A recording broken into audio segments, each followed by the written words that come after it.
May the words of my mouth and the meditation of my heart be acceptable in your sight, O Lord, our strength and our Redeemer. You will have seen that our 5 archbishops have written a letter to the Financial Times about the government's Brexit legislation. I hadn't realised we could muster as many as 5 archbishops. I suppose it's useful to have a couple of spares. They did well to identify something to write a letter about, with so many unresolved issues swirling around at the moment.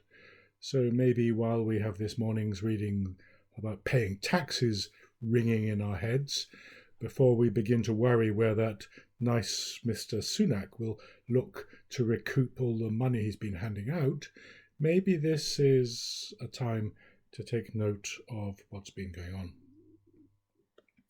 You may have seen in the papers last week that it's reckoned there's a deep disillusionment setting in about democracy. Our young people feel they're being left behind. They're going to be permanently underprivileged. They say there's an ever-widening gap between rich and poor. They may never be able to catch up.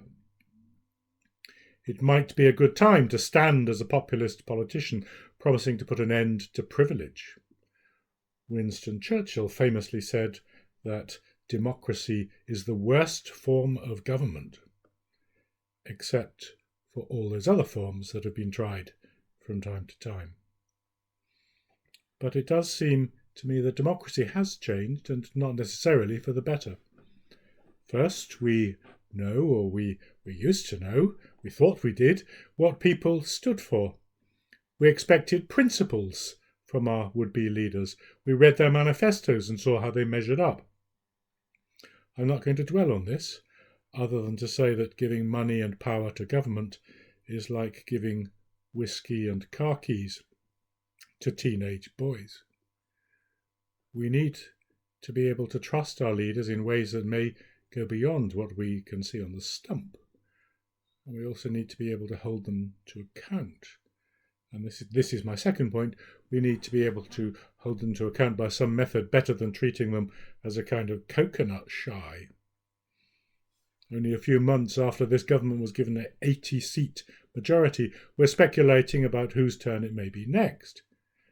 Maybe that nice Mr. Sunak, or shall we give Sir Keir Starmer a chance? I'm alarmed by the frivolity of the voting public.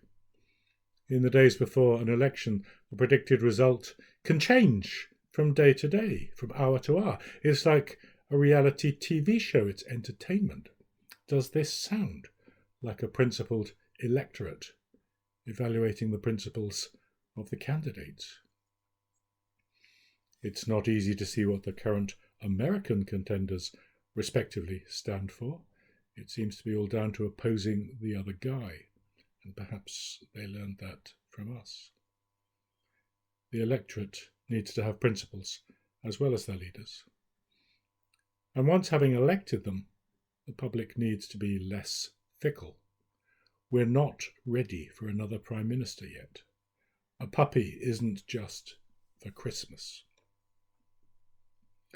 Thirdly, I'm not sure the role of the loyal opposition is working helpfully at the moment.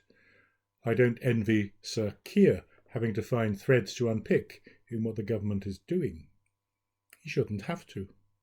Wisdom needs to be pooled. Too much is uncertain. For everyone convinced the lockdown came too late, you'll find others who say it came too soon, or should never have happened at all. All parties may have wisdom, and in this scenario we can do without a Punch and Judy show. And this is my fourth point. We're more divided as a nation than anyone can remember.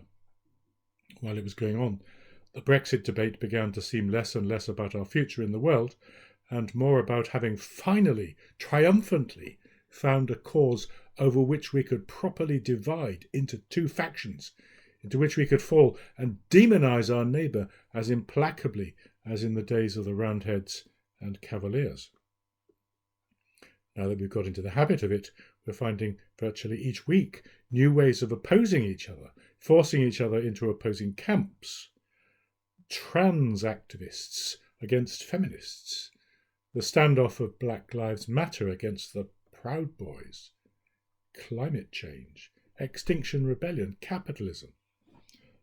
There's my fifth point. We thought we had democracy and capitalism taped, but the ground has shifted. Our inherited wisdom doesn't quite fit.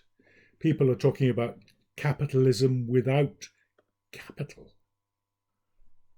What makes you wealthy nowadays may be no more tangible than having the license to some software, or being able to drum up advertising, or roll out the next world-beating form of social media. We were told last week that during the pandemic, the worth of the world's billionaires has increased by 29%. Their resources, their influence far outweigh the power that rests with our elected representatives. Heaven help us. I don't normally talk about politics, as you know, partly because I don't have any answers, but more because some of you are far more likely to have sensible answers than I do. And the reason I've talked about politics this morning is there in this morning's Gospel passage. Pay unto Caesar what is Caesar's, and unto God what is God's. The silver coin, the denarius that Jesus asked for and showed them, that coin bore the emperor's image, which made it plainly his, and it should be sent back in his direction. You and I, however, are assured in the very first pages of the Bible that we're made in the image and likeness of God, and that's where our duty lies. Now, the text we've heard from St. Matthew's Gospel about paying unto Caesar what's due to Caesar, this has traditionally been used to justify the separation of church and state. And it leads people to mutter that the clergy should keep out of politics, that archbishops shouldn't send letters to the Financial Times. One former Archbishop of Canterbury said, "If you think the Bible tells us to keep out of politics, you're clearly reading a different Bible from the one I know." There's a stronger argument than that, and it comes from taking more care over reading precisely the verse we're looking at. We probably learned at Sunday school, it seems obvious, that it detailed two separate duties. Pay taxes to Caesar, fulfill your civic duties on the one hand, and then, when you've done that, turn your attention to the requirements of the Almighty. And that seems to make sense if you just take it as read, but it would be the only time in the whole of Scripture that one's duty to God was subordinated to anything else. And that shows we've got it wrong. And it was through learning more about how rabbis thought in the time of Jesus that we realized quite how we got it wrong. At last, Christian scholars have been talking to Jewish scholars about how Jesus taught. And we now know they thought and taught differently. Consider this. Imagine posing Jesus the question, is it all right for the rich to have big houses and second homes in the Cotswolds? Jesus might reply, let the rich have their mansions, but let the poor be housed. Is it okay for the rich to eat smoked salmon and caviar? Let the rich eat what they wish, that's fine. But let the poor be fed. It's not two equal possibilities. It's one which goes to the heart of things, and one which is dismissed as neither here nor there. Taxes to Caesar. Caesar is far away in Rome. He is who he is. Things are as they are. You can sort all that out for yourselves. Don't trouble me about it. But God, on the other hand, God requires of you nothing less than the whole of you. Complete gift of ourselves to God. It sounds a lot, and it is. It sounds perhaps a bit pious, a bit of a burden, but we don't have to take it that way. Those of us who are British subjects are bound by British law. By and large, we can live and work and enjoy ourselves in this country without hindrance, use British currency, speak the same language, share the same culture and education. Far from being forbidden from being political, our bishops sit in the very centre of Caesar's realm. They have their place in the House of Lords.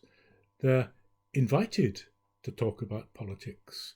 They'd be falling down in their duty if they didn't, and they expect their clergy to do the same to the best of our ability, but perhaps only in ways that will help us give to God the things that are God's. On the whole, we feel the state gives us the freedom to live our lives. It protects us, does all the things I mentioned, keeps us healthy. No doubt it could be improved, and doubtless it will be, but the hope and the promise is that the state will protect the common weal. So much for the state. The kingdom of heaven also has its laws. On the whole, they're not incompatible with what we'd hope to do anyway. The kingdom of heaven gives us rights and privileges. Its yoke is easy and its burden light. Our neighbours aren't divided from us because the gospel teaches us how to be one. It's all gift. There's no compulsion. We can walk away the moment we choose. And yet it gives us the freedom to become the people we're meant to be. So yes, pay taxes to Caesar. Do what you must, but also pay your dues to God and pay them in full. Love your neighbour, do justly, walk humbly with your God, and tend your immortal soul. Nothing more is required of you. What less would you want to give?